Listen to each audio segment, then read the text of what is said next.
educando para educar-se. Mas o tema aqui é autoeducação, compromisso. Do livro Viva a Vida no Amor, Marilinda Lima, Espírito Araquém. A bênção da reencarnação é para o espírito a bendita oportunidade que é multiplicada de acordo com as necessidades e o empenho de cada um, viabiliza a educação continuada do ser até que galgue a purificação almejada. Olha a caminhada para frente, para o alto com Jesus em direção a Deus. Não se pode deixar para trás, nem para depois, os projetos, na maioria das circunstâncias, elaborados pelo próprio Espírito assistido pelos benfeitores espirituais. Estamos, continuadamente assessorada, eu dizia, com espíritos colaboradores para que tudo dê certo na gente, A nossa missão. Eu agora deu vontade de falar enquanto começa, falta quantos minutos? Sim? Não, fique tranquilo. Fica tranquilo? Porque me veio assim, quando ele fala aqui em missão, que a gente só pensa em missão como algo grandioso. E pensa que quem é missionário, quem tem aquela missão, não sofre. Não, gente. Quem tem missão tem doença, tem câncer, tem vários problemas. Missão é uma atividade que você vai desenvolver, que você já pode desenvolvê-la. Então, qualquer um tem. Do servente, ao presidente, jardineiro, professor, arquiteto, seja fisioterapeuta, seja quem for. Então, missão é isso, é um compromisso. E a gente só pensa na vantagem de quem tem missão. Lembra aí Chico Xavier? Tá? Todos temos uma missão. A vida é um contínuo em que no trânsito, mundo físico, mundo espiritual, não há interregno, mas o desenvolvimento, o espiritismo é cultura, viu, gente? Mas o desenvolvimento interminável de um processo autoeducativo. A dádiva do esquecimento está mais diretamente ligada à mente física do encarnado.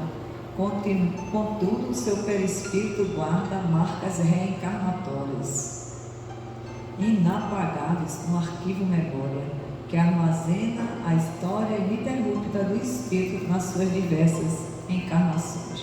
Assim, nosso irmão Araquém nos diz: nosso desejo, enquanto orientadores espirituais, é que, no futuro não muito distante, o que vivenciamos através da mediunidade benfazeja se constitua o perfil de uma nova humanidade terrestre, coisa linda, que globalizará sentimentos elevados, fazendo com que o planeta vibre como um só e grande coração, pulsando de amor pela vida, pela grandiosidade da vida, dom que nos foi outorgado pelo Pai de forma abundante e em múltiplas manifestações, para que a evolução de cada um se transforme em progresso moral da humanidade universal. Araquém, que coisa mais linda! E assim, nessa leitura belíssima, de conteúdo tão significativo para nós enquanto alma e enquanto espírito, Mestre Jesus nos auxilia no entendimento da fala de hoje à tarde, favorecendo a todos nós, Pai amado, de amor e bondade. Abençoa a todos nós aqui presentes, a querida Marina que está passando, linda e bela, nos favorecendo assim, Pai, com o teu amor. E em especial, a querida Lina, que nos favorecerá no entendimento da fala de hoje à tarde, que tem como tema relacionamentos sociais, do livro Constelação Familiar, de Valdo Franco, psicografia Joana de Ângelo. Assim sendo, nos envolve no teus filhos benéficos, Pai, hoje e sempre, que assim seja. Boa tarde. Tá caindo um relacionamento para mim direto, Tô precisando melhorar nisso. Não, Ivonete? Então, é um tema que acho que aflige a todos nós, né? Porque é um tema que em algum momento nós falhamos. Né? Para alguns ambientes sociais nós conseguimos administrar as relações de uma forma benéfica, né? No nosso esforço de fazer, mas nem sempre a gente consegue manter, né, essa afinidade com todas as pessoas que cruzam o nosso caminho. E aí a gente começa a se esforçar e passa a ser um esforço nosso mesmo, procurar rever de que forma nós nos relacionamos com o outro. Eu penso que a gente só consegue melhorar nesses relacionamentos quando a gente passa a se conhecer melhor, porque a gente nunca pensa que a gente está errado na relação com o outro, a gente pensa que a gente está certo, né? Mas se a gente sentasse para um dia, cada um, falar conosco de suas mágoas, né? Do que pensa acerca da relação conosco, com certeza a gente teria queixas ali acerca de nós. E nem sempre nós temos abertura para ouvir. A gente sempre acha que a gente está certo, porque a gente não se conhece ainda adequadamente. Em alguns momentos estamos, mas não estamos em todos os momentos dando a razão, né? E esse livro de Valdo com Joana de Ângeles analisa muito essas questões das relações, né? Das relações familiares, do papel de cada indivíduo nessas relações sociais. E ele vai analisando pai, mãe, tio, né? Cada um. E eu peguei bem o social, né? Em geral, para dar a palestra de hoje. Que esse livro é tema de todas as doutrinárias do mês aqui na Cada Caridade. Então ele fala que os relacionamentos sociais são desafios. Só que são desafios necessários à harmonia. Para que a gente tenha um planeta harmonizado, nós precisamos trabalhar essas relações. Pensar no outro mais, se colocar mais no lugar do outro, fará com que a gente consiga, nesse esforço diário, promover melhores relações. Então ele fala desses entrelaçamentos que nós temos, cada individualidade aqui, né? Marlene Nobre, eu estava assistindo uma palestra dela, ela fala muito da teia, né? Que nós vivemos em uma teia. Se a gente olhar a teia de aranha, né? Cada ponto ligado ao outro, nós vivemos interconectados pelos nossos pensamentos, pelas nossas ações. Nossos pensamentos vão interferir no todo universal, né? Então, nós vivemos nessa relação com esse todo universal. Se um está desarmonizado, todo mundo sofre, né? Nosso planeta tem sofrido essas consequências. Muitas vezes a gente esquece de se pegar para analisar quais produções mentais nós estamos trazendo para o nosso planeta, né? Então ele vem para falar que a gente, quando a gente desequilibra, um indivíduo desequilibra, ele vai desequilibrar a sua família e isso vai refletir na sociedade. Quando a gente fala nos grupos sociais, a gente pensa como o primeiro grupo social a família. E depois a gente vai falando, né, trabalho, centros sociais, centros religiosos. E muitas vezes a gente, fora, tem muito maior capacidade de se relacionar do que dentro de casa. A gente ouve falar muito isso, mas isso não é uma realidade. Por que isso não é uma realidade? Porque na maior parte das vezes, esses relacionamentos fora, que a gente acha que são fáceis, eles são, na verdade, superficiais. Esse texto de Joana de Ângeles, ele fala muito disso, fala muito da vizinhança, né? Que a gente precisa manter um relacionamento em que nos momentos de dificuldade o outro sinta que pode contar conosco. Então, se a gente afirma que nossas relações fora são mais fáceis do que nossa relação dentro de casa, a gente precisa parar para analisar se realmente isso acontece. Será que fora o outro sente que pode contar conosco num momento de dificuldade? Porque se for só um bom dia, com um sorriso, É bom, né, fazer essa boa troca de energia, mas fica na superficialidade. Nós, no fundo, estamos isolados, damos nosso bom dia, tratamos com delicadeza, mas cada um senta nos seus celulares, né, se isola e não se relaciona.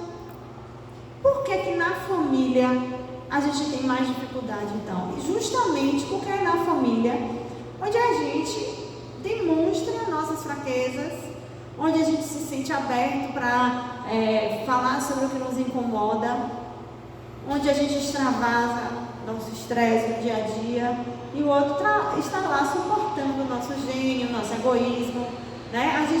A gente tira um pouco nossas máscaras, porque não tem como sustentar essas máscaras o tempo inteiro. Então é nesse momento dentro de casa onde em tese as pessoas teriam a obrigação de suportar o que nós realmente somos, que aí aparece, né, o nosso eu, né? Então ele traz essa questão da necessidade da gente, a gente tem o núcleo familiar, mas as famílias precisam se relacionar entre si. Em algumas cidades do Brasil, se fala assim: eu moro há 20 anos nesse prédio e não sei quem é o meu vizinho de apartamento, né? Isso não é saudável. A pessoa mora ali do seu lado, a parede está parede com parede, né? E a gente ouve algumas histórias de pessoas que faleceram dentro do apartamento e ninguém sabia, né, que sofreram algum acidente e demoraram de receber socorro porque as pessoas nem se deram conta. Justamente é uma consequência desse nosso atual costume desse isolamento social. Então vive cada um no seu canto e ninguém ajuda ninguém, ninguém conta com ninguém, tá? Então o texto traz essa necessidade de a gente criar um clima de cooperação. É o que a gente fala em viver comunitário na realidade, tá? Então o local, o bairro em que eu vivo, a rua em que eu vivo é uma comunidade, né? Acaba sendo um organismo social, né? E a gente precisa zelar pelo equilíbrio desse organismo social, né? Então ele fala, tem que ter um clima de cooperação onde não haja constrangimento no momento de pedir ajuda. Ele fala no cuidado também com os excessos de intimidade. A gente não vai sair se abrindo para todo mundo, exagerando no tipo de intimidade com qualquer pessoa. Não é isso que ele está pregando. O que eles trazem é pelo menos que o meu vizinho se sinta confortável de, no momento de precisar de um socorro, não se sentir constrangido em bater em minha porta.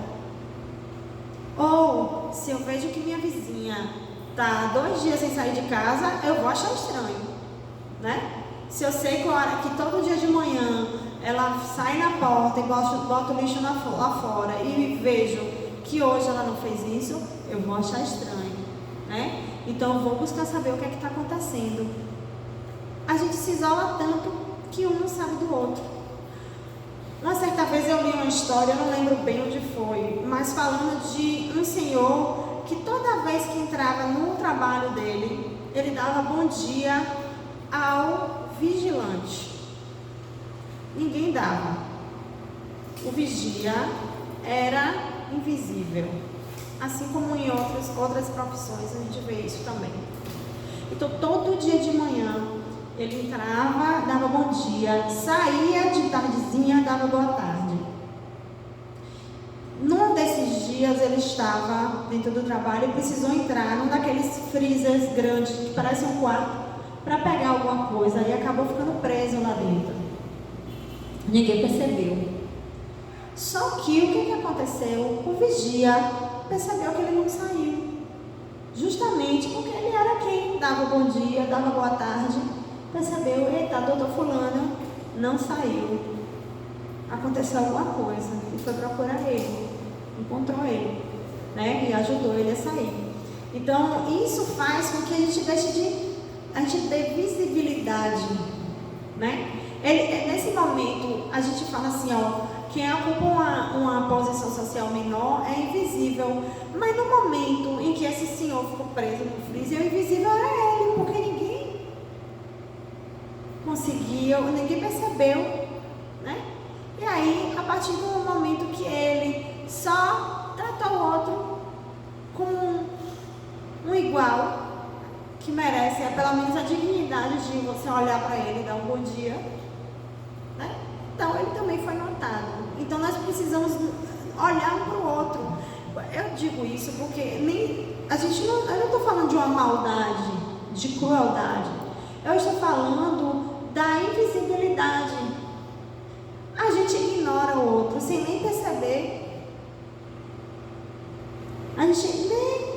Né? Quantas vezes um amigo, alguém fala assim, você sabe que fulano sumiu, mas a gente nesse correr desse dia a dia, a gente faz, poxa, eu nunca mais vi fulano, mas passa pelo pensamento, aí não liga, não vai saber. E aí depois de um tempão falando, poxa, eu estive internado no hospital, ninguém foi me visitar. Aí você, oxi, eu nem sabia, né? Que a gente está assim, nesse clima de cada um vivendo a sua vida no seu cantinho, né? Aí eles trazem que a felicidade deflui de 3 fatores essenciais: o prazer, o significado e o engajamento. Quando um deles falta, os outros vão trazer júbilo transitório e de incompletude para a felicidade. Então nós precisamos dos 3, nós precisamos do prazer, nós precisamos do significado e nós precisamos do engajamento. E o que é isso, né? O prazer, quando a gente fala em prazer, as pessoas já conseguem pensar nesse significado, né? Porque todos experimentam em alguma situação. Então, se determinada situação é agradável, nos faz bem, contribui para a nossa alegria, nós estamos sentindo prazer, tá? Porém, o engajamento já vem com entusiasmo com que a gente se adere a uma atividade. E essa atividade vai nos trazer satisfação íntima e bem-estar. Observe, muitas vezes nós falamos assim, eu vou entrar nessa atividade aqui, vou distribuir pão, vou falar em doutrinária, vou participar de uma mediúnica, até no trabalho, né? Muitas vezes a gente cumpre um papel quando dá, vai quando dá, se não der não vai, se der preguiça também não vai. Isso não é engajamento, você não está engajado naquilo ali. Com o tempo aquilo não te dá prazer, mas quando você assume aquela responsabilidade, né? E adere àquilo como algo que você precisa realizar, aí sim você está engajado.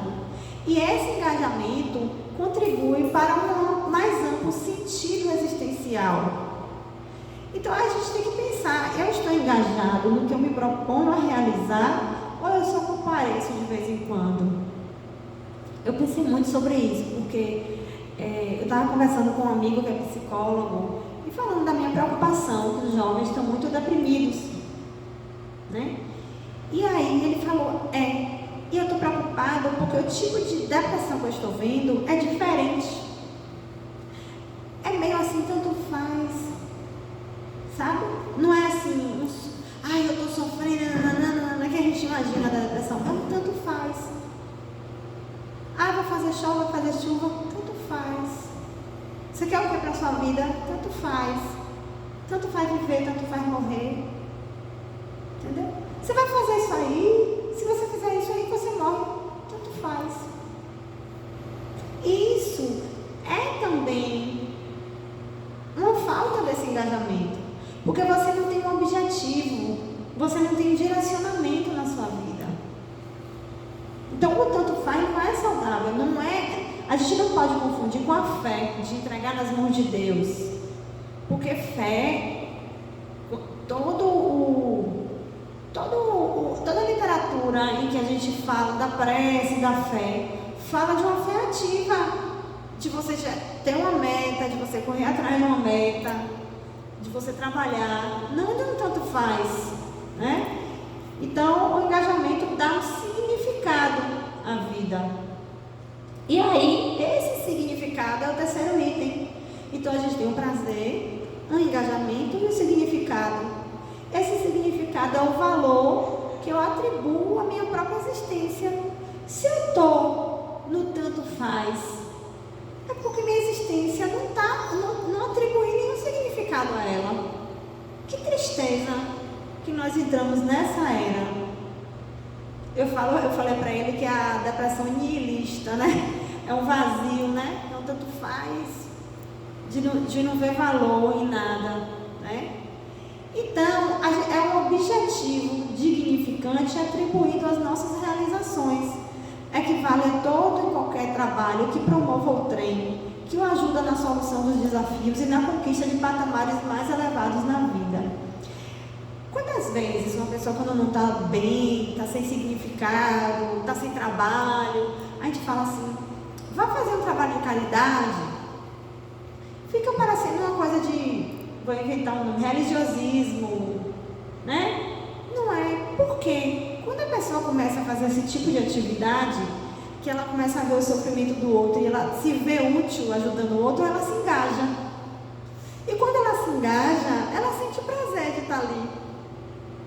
E ela encontra um novo significado para a vida dela.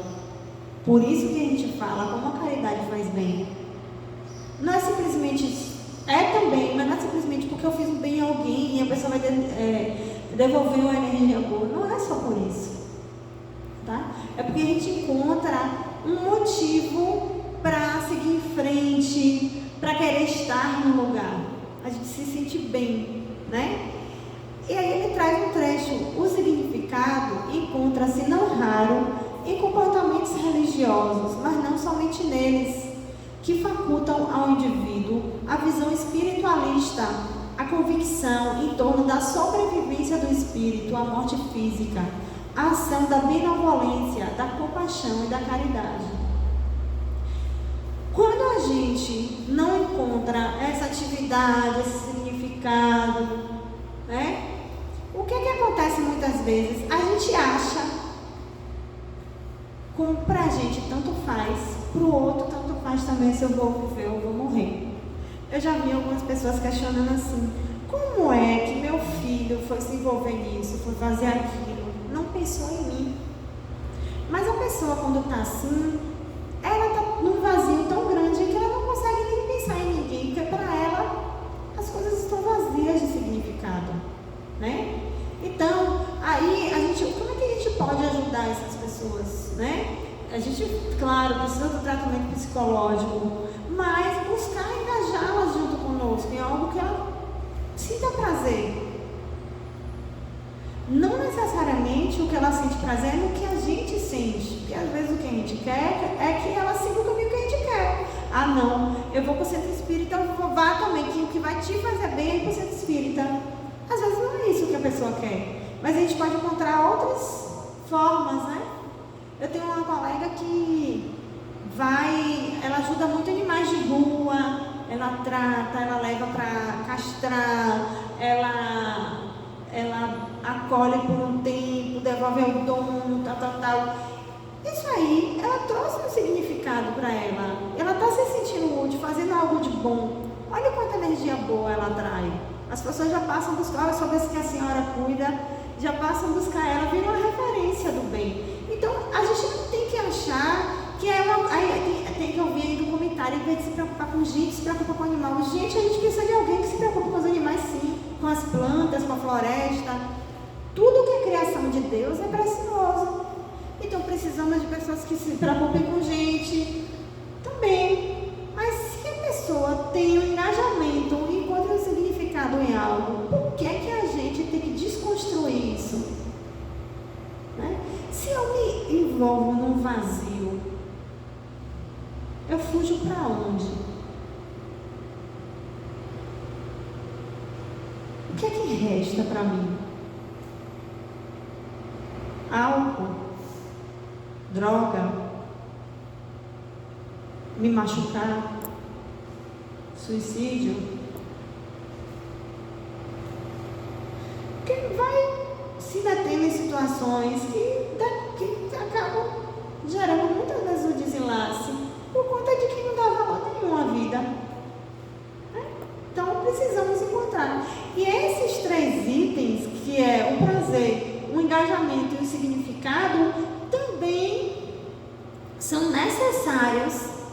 nas relações sociais. Assim, minha relação com o outro tem que ser prazerosa. Tem que ter engajamento. Eu tenho que mostrar que eu tenho um envolvimento. E tem que ter um significado para mim. Às vezes nós, pais e mães, ocupados na nossa rotina, esquecemos disso. Do nosso engajamento com nossos filhos. Porque nosso engajamento não é só sustentar financeiramente. É estar ali e perguntar como foi seu dia. Mostrar que você é importante, né? Mostrar que eu me importo com o seu dia. Como foi seu dia? Me conte. A adolescente vai dizer, mãe, foi normal, né? Mas você todo dia perguntando e ele respondendo normal. Ele tá vendo o seu interesse. O seu engajamento nessa relação. Que ele tem um significado para você. Quantos jovens têm tudo de material, mas o que falta para eles é isso, né? Eu não estou dizendo aqui que os jovens que se metem em bobagem sempre é por conta de um relacionamento na família que não vai bem, assim, porque a mãe não deu atenção, porque a gente às vezes gosta de jogar sempre essa responsabilidade e às vezes é um espírito vicioso mesmo, que veio numa família excelente, às vezes a mãe tem 5 filhos, 4 estão no caminho certo, né? Não estou aqui afirmando que sempre que dá errado a culpa é do pai e da mãe, não é isso, né? A gente está aqui como pais e mães para orientá-los. E se não estivéssemos, o que está ruim poderia estar pior. Eu sempre digo que Jesus administra o nosso planeta. Então Ele dá aos nossos filhos o pai e a mãe que nossos filhos precisam. E nós somos o pai e a mãe que nós conseguimos ser, dentro das nossas possibilidades. Deus não vai exigir mais do que eu posso. Ele vai mandar mensagens, vai mandar orientações para que eu possa sempre melhorar. Mas Ele sabe que mãe eu vou ser quando Ele manda um filho para mim, né? Então isso tudo é para se refletir. Isso não é desculpa para a gente entrar no vazio de dizer, Deus mandou. Não é assim. Eu sempre digo que tudo a gente faz ativamente dentro do máximo que a gente pode dar, se esforçando e se engajando, né? Então a relação entre as famílias abrange esses 3 elementos, né? Então ele fala da necessidade de uma vizinhança gentil e responsável. Quão é traumatizante para as pessoas ter um vizinho problemático, hein? Às vezes a pessoa vai comprar uma casa, alugar uma casa, aí olha se é nascente ou poente, né? Se tem transporte, se a casa é arejada, e esquece. E o vizinho, né? Como é o vizinho? E às vezes sua casa é maravilhosa, mas quem mora do lado, não é verdade? A dificuldade do lugar. Eu já vi pessoas deprimirem por conta disso. Mas isso não seria um teste para a gente aceitar o vizinho? Sim, mas aí o que eu penso? É um teste, mas nem sempre é fácil. A gente ainda não é espírito de luz. Mas o que eu penso é, o meu esforço é para eu não ser esse vizinho problemático. Porque a gente sempre pensa no problemático como o outro. A gente nunca acha que o problemático somos nós, nem esse que é o problemático. Então o esforço, eu posso mudar o outro? Não. Então o esforço de não ser problemático é nosso. Eu nunca vejo ninguém falar em pessoa problemática analisando a si mesmo, é sempre o outro que não presta. Então será que o vizinho problemático não sou eu? Às vezes a vizinhança toda tem um costume, menos eu. Aí eu acho que é a vizinhança que não presta. Só eu que presto. Entende a questão? Claro que muitas vezes a gente passa por situações difíceis, é um teste. Mas às vezes a gente também se coloca nelas. E o teste é saber sair. Não é verdade? A prova é saber sair dessas situações. Porque para a gente não se acomodar no lugar de a pessoa certa que é vítima. da circunstância, das pessoas, né? Então ele trata disso. A gente precisa criar um clima de colaboração. Uma vizinhança gentil e responsável, que sabe respeitar os problemas uns dos outros, estando, porém, em vigília para socorrer-se mutuamente sempre que se faça necessário. Não é necessário você estar todo dia enfurnada na casa de sua vizinha resenhando. Hoje em dia o termo é resenhando, antigamente era fofocando. Não é necessário. E se você gosta de ir para lá, jogar seu buraco, tudo bem. Eu estou falando que não é necessário, para que possa se estabelecer um clima de confiança, para que ela possa saber, olha, quando precisar eu estou aqui, né? Às vezes está todo mundo na correria, um trabalha, outro corre, mas eu estou aqui, né? E aí quando ele fala assim, quando chegar novos vizinhos na sua vizinhança, marque uma visita, se apresente, acolha. Não precisa dar presente, não. Comprar um presente, um material não é necessário. Mas quando você acolhe, é tão bom, né? A gente se sentir recebido num lugar que a gente foi e é estranho para nós. Não é verdade? Então a gente pode ser essa gente. Não é aquela figura que a gente às vezes vê até em filme, né? Chegou o vizinho, prepara logo um prato só para curiar, para ver como é a casa por dentro, ver se tem dinheiro. Não é isso. É para se colocar à disposição, para dizer, olha, que a vizinhança é boa, a gente se acolhe. Eu lá na rua, a rua que eu moro, ela é, no final da rua ela é fechada. E a gente sempre teve um viver mais próximo, comunitário. Eu lembro muito da minha infância. Só que muitas pessoas saíram e chegou muita gente nova, e essas pessoas novas não têm a mesma relação. Algumas sim, mas outras não. Então eu lembrei de uma prática que a gente fazia quando a gente era criança e decidi fazer ano passado. Eu fiz na rua um jantar de Natal. Cada um levava um prato, chamando de casa em casa. Cada um levava um prato e a gente na rua, no final da rua, fez uma ceiazinha de Natal. Foi muito legal, porque a gente fala, poxa, que saudade, a gente não se vê, todo mundo vivendo sua vida, aqueles que a gente brincava na infância, a gente não está vendo. E aí nessa oportunidade a gente pode lembrar, né? Então isso é tão bom, que a gente possa fazer mais isso, né? Então ele fala do nosso problema atual, que é a falta de contato social. Nós não estamos nos isolando. E algo que veio, que poderia ser positivo, que muitas vezes está aumentando esse problema, são as redes sociais, né? No Facebook eu tenho 3.000 amigos. É a sociedade líquida que Bauman fala, né? Os relacionamentos líquidos, né? Não tem nenhum significado aquelas relações, né? Então, e outra coisa, a gente busca nessas redes sociais, como amigo agora hoje em dia só fica quem pensa que nem você. Se pensa diferente, você bloqueia. Então você não se obriga a conviver verdadeiramente com as diferenças, né? Pensou diferente, excluído está, né?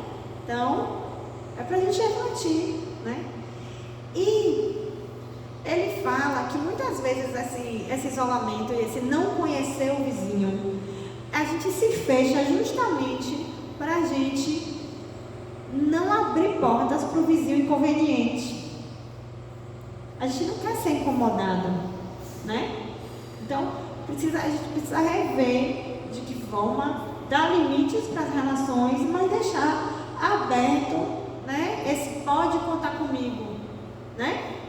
Então ele traz uma frase: certamente há famílias como indivíduos que têm muita dificuldade de identificar-se com outros por deficiência educacional, o que lhes permite intimidades perniciosas, convivências agitadas, interesses subalternos, mas não são todos por conta de outra forma.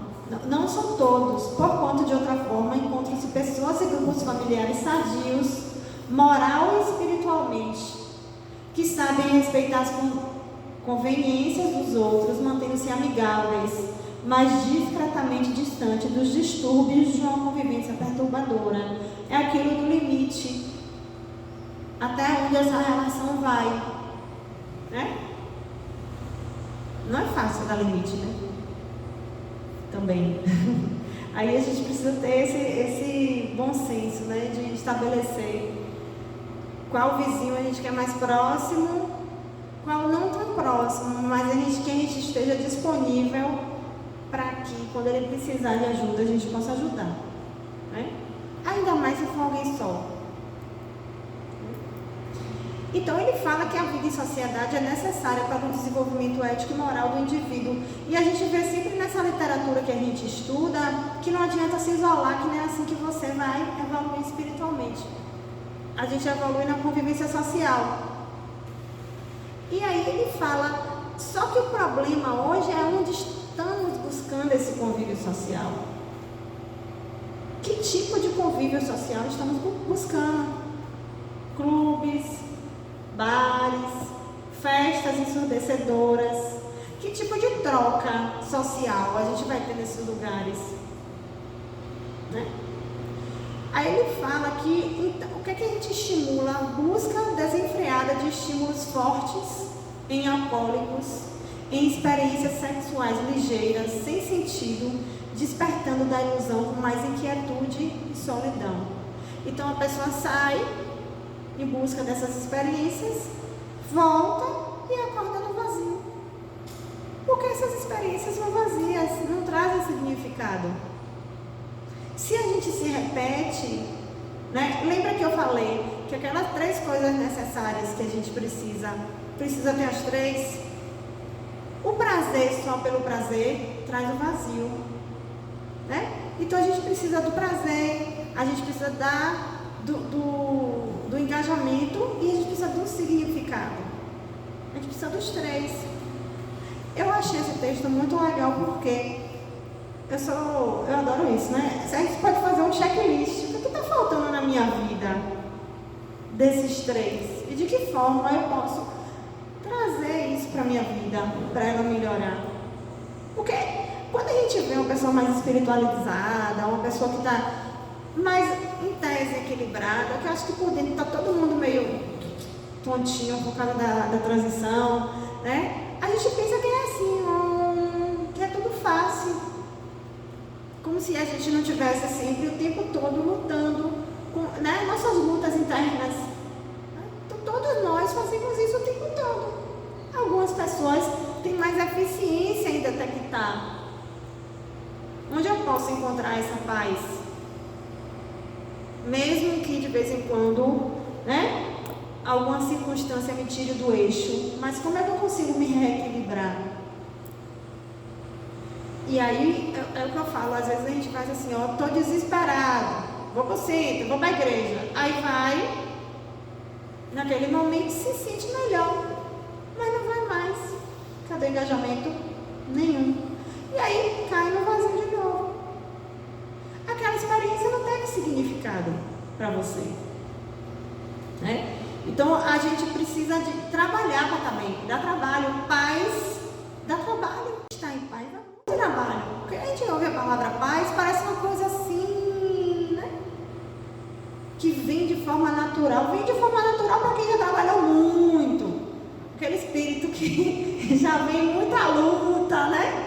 E a paz, nada abala. Aí vem de forma natural. Mas para nós, a média, né? A média de seres identificados com a crosta terrestre, que somos a maioria, a paz ainda é trabalhosa. Aí vem aquele momento que ela está fugindo de nós, a gente ora, a gente fala, tá doendo, mas vai passar. E espera, né? Esperativa, né? Trabalha, faz isso, faz aquilo, aí daqui a pouco passa. Só que a gente não fica em euforia, porque a gente sabe que volta. Aí vai embora de novo. E é isso. Porque nós estamos nos trabalhando. Às vezes o planeta ainda não permite aquela alegria serena, a não ser que o nosso interno esteja assim. O externo não vai permitir. E para a gente alcançar esse interno é com muito trabalho. muito injusto a gente achar que tinha que ser assim, ó, põe a mão em cima de mim, Deus, e pum, paz. Enquanto está todo mundo aí trabalhando para se melhorar, para encontrar essa paz. E aí a gente se sente injustiçado. Eu conheci uma pessoa extremamente deprimida, que era de uma bondade incrível e de um não vou nem falar engajamento, mas de uma preocupação social enorme. Mas doía ver a desigualdade, doía ver os problemas, mas nunca se envolveu para ajudar. Então esse mundo é muito injusto, esse mundo é muito cruel, tem muita pobreza, me dói ver a gente na sinaleira, fica naquela dor, mas a gente não trabalha para fazer alguma coisa, entende? Aí você está se colocando num patamar superior como se você não merecesse estar nesse mundo horroroso. O que é que você está fazendo para contribuir que esse mundo melhore? Não sai daqui tristes não, viu?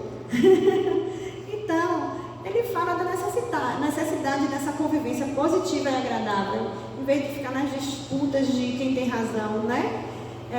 Resultando em harmonia no grupo, um interesse sincero em favor do bem-estar de todos, não é só o meu e o meu, né? Eu quero que todos estejam bem. E esse isolamento que a gente vive hoje em dia vai gerar maiores conflitos e maior distanciamento. A gente não está sabendo lidar com o conflito. O que é que a gente faz? Se isola para evitar. Né? Então perde-se a sensibilidade da convivência e o calor da amizade.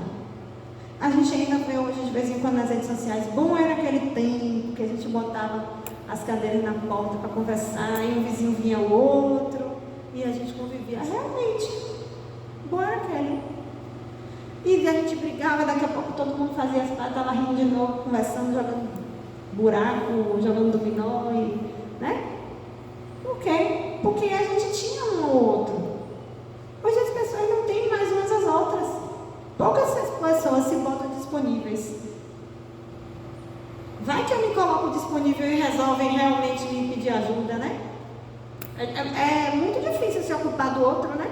Porque a gente está ocupado demais com a gente. Então, ele fala que acaba que os relacionamentos hoje se movem com anseios que não são os anseios que deveriam movê-los. Então, quais são esses anseios inadequados que a gente tem? Interesse financeiro, gozos sexuais e perversões. Então, ele fala assim, quando esse isolamento não decorre da fuga para a convivência virtual, os conflitos existentes nessa pessoa afastam-na do meio social, da intimidade da família, procurando justificação para entregar-se ao sofrimento, quando não tombando em depressão. Então a pessoa se isola, e aí depois se coloca no lugar de vítima, ninguém gosta de mim, ninguém me dá assistência, eu não faço parte dessa família. Nem percebe que foi um movimento dela mesma de afastamento. Então os relacionamentos devem iniciar-se no próprio meio familiar. Aí é o que eu falei naquela hora, ó, no interesse pelo que ocorre em relação ao grupo sanguíneo no qual se renasceu, participando das atividades domésticas, das preocupações, procurando solucionar os problemas e as dificuldades, e enfim, movimentando-se de maneira edificante na constelação do lar. Muitas vezes o outro está ali preocupado com algo, envolvido com algo, e você minimiza, porque aquela coisa não tem o mesmo significado para você e para ele. Aí vai me falar, de que forma eu posso te ajudar? Minimiza, deixa isso para lá. Então a gente não acolhe esse outro quando a gente faz isso. Perguntar como é que foi seu dia. Por isso que falam assim, a gente acha exagero falarem assim, é bom que a família almoce junto, jante junto. O que é isso na realidade? É uma mera formalidade? Se for uma mera formalidade, também não é necessário mesmo não. Mas é nesse momento que a gente consegue estar fora. O ideal é que almoce junto, e jante junto e deixe o celular em outra sala, tá? O ideal é esse. Porque é um momento que não tem ninguém isolado olhando para uma tela e se pode conversar. se pode saber como foi o dia do outro, o que é que o outro está enfrentando, quais são as suas ansiedades. Então a gente sente esse apoio, né? Então a gente tem que partir da família para os vizinhos e para as outras 5 minutos e para as outras convivências sociais, né? Então ele fala que o mundo está precisando disso. Relacionamentos otimistas e fraternais entre as famílias. Relacionamentos otimistas e fraternais entre as famílias. Em face dos distúrbios que vigem em toda parte, impõe-se socialmente o objetivo de relações saudáveis, de forma que sejam modificados os fatores de riscos entre os indivíduos, revivendo os interesses benéficos, ao invés da indiferença que se observa em todo lugar. É aquilo que eu falei, né? O ignorar o outro e o outro ser invisível. Eu não estava lembrando dessa palavra, indiferença. O adoecimento nosso na sociedade é a indiferença. O que faz a gente achar que um é menor, o outro é maior, é a indiferença. Não é igual a mim. Então a gente vive uma guerra silenciosa. Não tem arma, não tem tiro. Às vezes tem, né? Na sociedade. Mas a gente vive em guerra. Então, um momento é quem é pobre, quem é rico. Outro momento é quem vota na esquerda, quem vota na direita. Outro momento é quem é capitalista, quem não é capitalista. E é guerra o tempo todo, conflito o tempo todo. Tá? Aí ele fala assim, por que a gente não pode viver isolado nos nossos problemas e nos nossos interesses?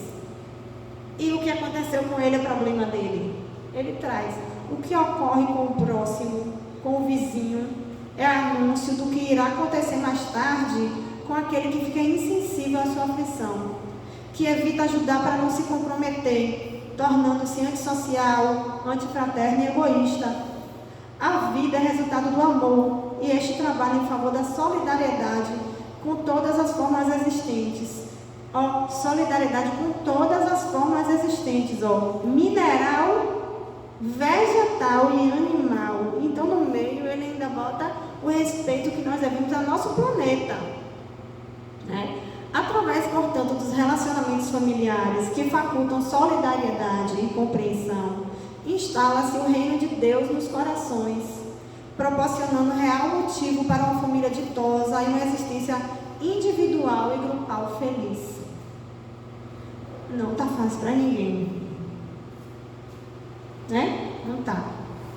Mas se não está fácil para mim e não está fácil para você, e nós estamos juntos, não fica melhor atravessar isso? Vai ter momentos que falha a fé, vai ter momentos que a gente pragueja, mas a gente tem a certeza de que tem alguém ali por nós. Então, já que a gente gosta de que tenha alguém por nós, vamos ser esse alguém de alguém. Será que a gente está buscando ser isso por alguém? Ou a gente só busca no outro apoio? Precisamos ser o apoio do outro, mesmo quando a gente também está mal, porque isso melhora a gente. Eu falei aqui outro dia, né, de Andrew Salomon, que fala da depressão, aquele livro Demônio no Meio-Dia. Ele fala que a melhor ajuda que ele tinha quando ele tinha crise e a depressão dele era daquelas graves, era que era depressivo também, porque entendia ele e ajudava sem julgar. Então, é o coxo e o aleijado andando junto. A gente não precisa que seja ninguém muito melhor que nós, não. Tá? Então, vamos conviver fraternalmente, né? E nos ajudar. Se não pode fazer muito, pelo menos uma prece. É isso?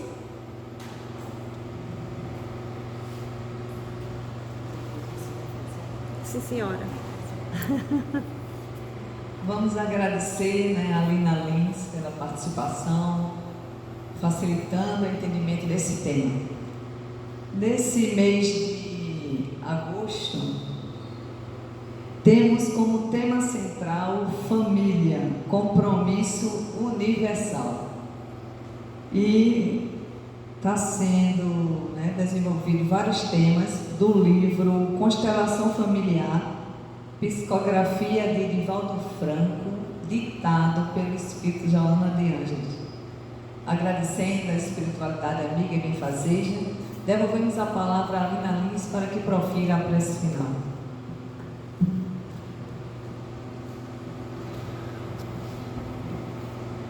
Mestre Jesus,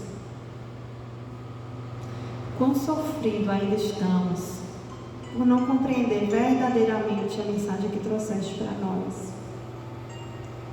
Nos guia.